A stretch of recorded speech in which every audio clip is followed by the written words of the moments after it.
सुप्रभात बच्चों, मैं आपकी आचार्य दीदी आशु वालिया गीता सह शिक्षा माध्यमिक विद्यालय से।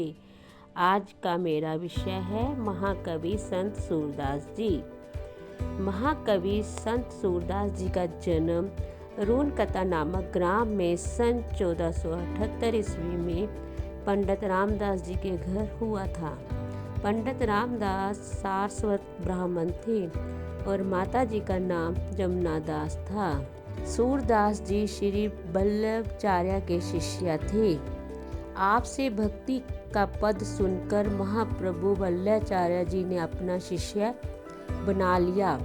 वे मथुरा के गऊ घाट पर श्रीनाथ जी के मंदिर में रहते थे। पहले वे दीनता के पद गाया करते थे, परंतु वल्लभाचार्य के संपर्क में आने के बाद वे श्री कृष्ण का गान करने लगे। मथुरा में ही सूरदास जी की भेंट तुलसीदास जी से हुई और धीरे धीरे दोनों में प्रेम भाव बढ़ गया। सूर से प्रभावित होकर तुलसीदास ने श्री कृष्णा गीतावली की रचना की थी। सूरदास जी को हिंदी साहित्य का सूरज कहा जाता है। वे अपनी कृति सूरसागर के लिए प्रसिद्ध है।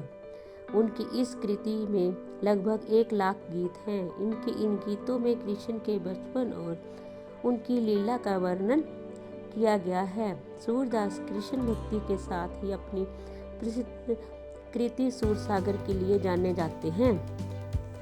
सूरदास की मधुर कविताएं और भक्ति में गीत भगवान की तरफ आकर्षित करते हैं। सूरदास ने अपनी कल्पना के सहारे श्री कृष्ण के बाल्य रूप की अद्भुत दिव्या का वर्णन किया है।